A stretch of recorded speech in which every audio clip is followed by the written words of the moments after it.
Soulful connections with गीताच्या सप्तचक्रा सिरीजला तुम्ही सगळ्यांनी खूप खूप छान रिस्पॉन्स दिलाय, त्याबद्दल सगळ्यांचे मनापासून आभार। अशाच एक आपल्या सबस्क्रायबर आहेत मिनल वैद्य घैसास। त्यांनी प्रश्न विचारला आहे की न्यूमरोलॉजीमध्ये 1 ते 9 अंक आणि त्याचे रुलिंग प्लॅनेट्स काय असतात। तर मिनल ताई, आज तुमच्या प्रश्नाचं उत्तर देण्यासाठी हा स्पेशल एपिसोड आहे न्यूमरोलॉजीचा। आणि जर तुम्हाला सगळ्यांना आवडत असेल की ह्याच्या पुढची सिरीज न्यूमरोलॉजीची असावी तर तसं कमेंटमध्ये सगळ्यांनी सांगा। या पुढची सिरीज आपण न्यूमरोलॉजीची घेऊ शकतो। तसंच आपलं टॅरो रिडिंग आणि रेकी हिलिंग वरती सुद्धा आपले काही एपिसोड्स येतील, तर तुम्हाला तेही बघायला जर आवडणार असतील तर तुम्ही नक्की कमेंटमध्ये सांगा की तुम्हाला कुठल्या प्रकारचं एपिसोड हवा आहे। तशी सिरीज आपण ह्यापुढे चालू करूया। तर मिनल ताई, पुन्हा एकदा तुमच्या आमच्या सोलफुल कनेक्शन बद्दल मनापासून धन्यवाद। आणि आज आपण तुमच्या प्रश्नाचं उत्तर देणार आहोत की 1 ते 9 अंक न्यूमरोलॉजी मधले आणि त्याचं असणारे रुलिंग प्लॅनेट्स कोणकोणते आहेत। तर मला असं वाटलं की फक्त आपण 1 ते 9 अंक आणि त्याचे रुलिंग प्लॅनेट्स एवढंच फक्त घेण्यापेक्षा थोडंसं जर त्याला आपण त्या नंबरच्या स्वभावाची जर जोड दिली तर खूप छान एपिसोड होईल असं मला स्वतःला वाटलं।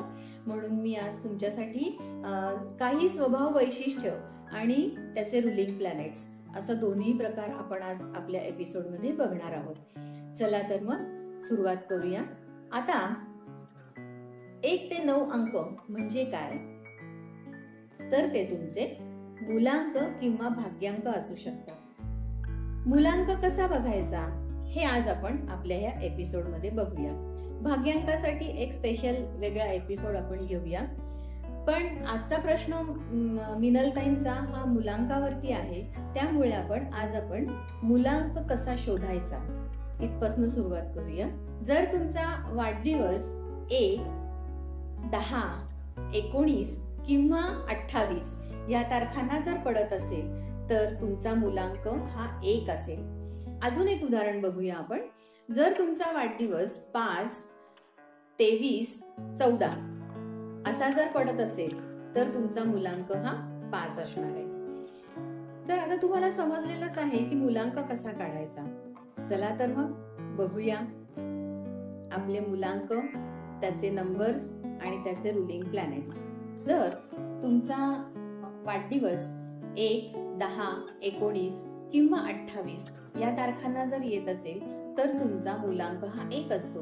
आता 1 हा अंक सूर्याशी निगडित असतो आणि आता सूर्याशी निगडित असल्यामुळे त्यांचा स्वभाव कसा बरं असतो, तर सूर्यासारखा बलवान असतो, सूर्यासारखा तेजस्वी असतो, सूर्यासारखा दयाळू असतो आणि सर्वांवर भूल करणारा राजासारखा एकदम ऐकदार असा असतो त्यांचा स्वभाव।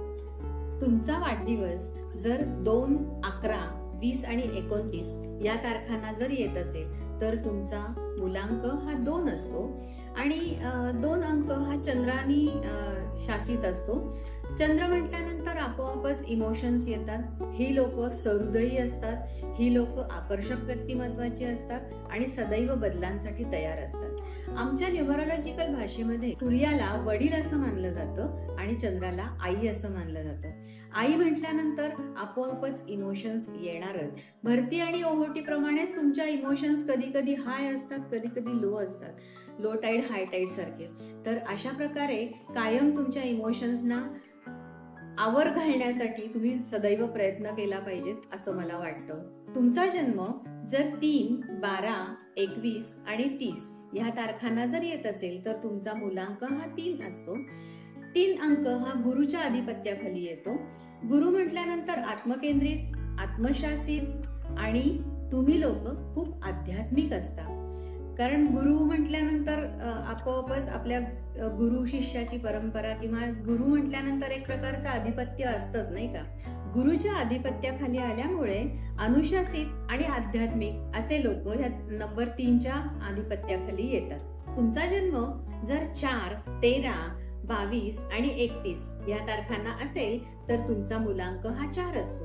4 नंबर हा राहूच्या आधिपत्याखाली येतो। ही लोक प्रचंड कष्टाळू, खूप मेहनती आणि थोडीशी रागीट स्वभावाचीही असतात.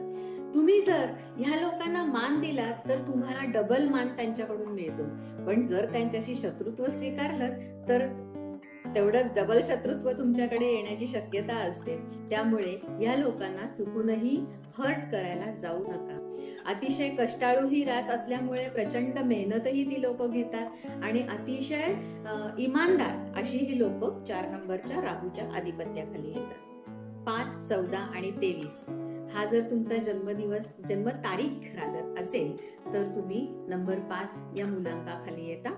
हा 5 नंबर हा बुधाच्या आधिपत्याखाली येतो. त्यामुळे ही लोक असतात ना एकदम आनंदी, कायम हौसमौस करून घेणारे आणि कायम हौशी आणि आपल्याच तंद्रीत जगणारे अशी ही लोक असतात. कसं असतं ना की 5 नंबर बुधाचा म्हटल्यानंतर त्यांना लॅव्हिशनेस किंवा अशा गोष्टींची खूप ओढ असते आणि ह्या गोष्टी त्यांना आपोआप मिळतही जातात 5 नंबर मुलांक असल्यामुळे. त्यामुळे ही लोक आयुष्यात खूप एन्जॉय करत असतात. तुमची जन्मतारीख जर 6, 15 आणि 24 असेल तर तुम्ही 6 नंबरच्या आधिपत्याखाली येता. तुमचा ग्रह हा शुक्र असतो आणि शुक्र असल्यामुळे अतिशय रोमॅन्टिक, मुत्सद्दी आणि आपले स्वतःचे मत समोरच्याला पटवून देण्यात आणि लॅव्हिशनेस आपोआप स्वतःकडे खेचून घेण्यात ही लोक खूप अग्रेसिव्ह असतात. ह्या लोकांकडे अग्रेसिव्ह म्हणण्यापेक्षा यांच्याकडे हे आपोआप चालत येतं, कारण शुक्राचा ग्रह आहे. शुक्र हा सगळ्या लॅविश गोष्टींसाठी मानला जातो आणि त्यामुळे ह्याच्या आधिपत्याखाली येणारा 6 नंबर हा कायम दिसायला सुंदर किंवा त्यांच्याकडे अट्रॅक्ट होणं लोकांचं, या सगळ्या गोष्टी त्यांना आपोआप जन्मजातच मिळत असतात आणि त्यामुळे ही लोक खूप खूप आयुष्य एन्जॉय करतात आणि रोमॅन्टिकही असतात. 7, 16 आणि 25 हा जर तुमच्या जन्मतारखा असतील तर तुम्ही 7 नंबरच्या मुलांकाखाली येता आणि केतू ग्रहाच्या आधिपत्याखाली येता. आता केतू ग्रह म्हटल्यानंतर आपोआपच अध्यात्म हे आलंच आणि आध्यात्मिक ही लोक खूप असतात आणि तशीच अतिशय रहस्यमयी सुद्धा असतात. तुम्हाला याच्यामध्ये जास्तीत जास्त यश मिळत असतं. त्यामुळे 7 नंबर हा केतू ग्रहाच्या आधिपत्याखाली येतो. 8, 17 आणि 26 ह्या दिवशी जर तुमचा जन्म असेल तर तुम्ही 8 नंबर मुलांकाच्या आधिपत्याखाली येता. 8 नंबर मुलांक हा शनीच्या आधिपत्याखाली येतो आणि शनै तुमची प्रगती होत असते, म्हणजेच हळूहळू तुमची प्रगती होत असते. ह्या कॅटेगरीमध्ये येणारी लोक ही प्रचंड मेहनती आणि खूप कष्टाळू असतात, पण ह्यांना आहे ना जो सक्सेस हवा असतो तो सक्सेस पटकन मिळत नाही. अत्यंत कष्ट केल्यानंतर जेव्हा त्यांची आता इच्छा मरते की आता नाही मिळाला सक्सेस तरी चालेल, अशा वेळेला शनी तुमची परीक्षा बघून तुम्हाला सक्सेस देत असतो. तुमच्या कुठल्या प्रकारचे कष्ट तुम्ही घेत आहात, कशा प्रकारे तुम्ही तुमच्या कार्याला वाहून घेतलेलं आहे त्याच्यावरती शनी तुम्हाला फळ देत असतो. एवढं मात्र ह्या नंबरच्या आधिपत्याच्या लोकांनी कायम लक्षात ठेवायचं की सक्सेस हा तुम्हाला 100% मिळणार आहे, फक्त तो थोडासा लेट मिळणार आहे. त्यामुळे खचून न जाता स्ट्रगल करत राहा आणि शनी तुम्हाला त्याचं फळ नक्कीच देईल. 9, 18 आणि 27 ह्या दिवशी जर तुमचा, ह्या तारखांना जर तुमचा जन्म झालेला असेल तर तुमचा मुलांक हा 9 असतो. 9 मुलांकाच्या आधिपत्याखाली म्हणजे तुम्ही मंगळ ग्रहाच्या आधिपत्याखाली असता. मंगळ ग्रह म्हणजे सेनापती. जसं मगाशी मी तुम्हाला सांगितलं सूर्यग्रह म्हणजे वडील, चंद्रग्रह म्हणजे आई, तसं मंगळ ग्रह म्हणजे सेनापती. तर मग आता सेनापतीसारखे खूप लढवय्ये ही लोक असतात, धैर्यवान असतात आणि कुठल्याही प्रकारे कधीही हार मानत नाहीत आणि त्यामुळे ह्या मंगळ ग्रहाच्या आधिपत्याखाली येणारा हा नंबर असल्यामुळे खूप खूप खूप प्रगती करतात आणि स्ट्रेट फॉरवर्ड असतात की कुठलाही मागचा पुढचा विचार न करता एकदम स्ट्रेट फॉरवर्ड बोलायला ते मागे पुढे पाहत नाहीत. त्याचप्रमाणे कुठलीही गोष्ट ये करणे का है चलो मैं आगे रहूंगा असा हा त्यांचा एक आक्रमक पवित्रा असतो. तर त्यामुळे 9 नंबर हा मंगळ राशीच्या आधिपत्याखाली येतो. आता तुमच्यासाठी एक प्रश्न, असे काही नंबर असतात की जे एकमेकांना सपोर्टिव्ह असतात. तर आपल्या पॉलिटिक्स मध्ये सध्या एक खूप नावाजलेली अशी जोडी आहे की जे दोघंजण एकमेकांना अतिशय पूरक आहेत आणि त्यांचे नंबर 4 आणि 8 आहेत. तर ह्या नंबरचे पॉलिटिशियन्स कोण आहेत हे तुम्ही मला खाली कमेंटमध्ये येऊन सांगा. म्हणजे तुम्हाला आजचा एपिसोड कसा वाटला हेही मला समजेल आणि तुमचं माझं छान सोलफुल कनेक्शन्स जोडलं जाईल.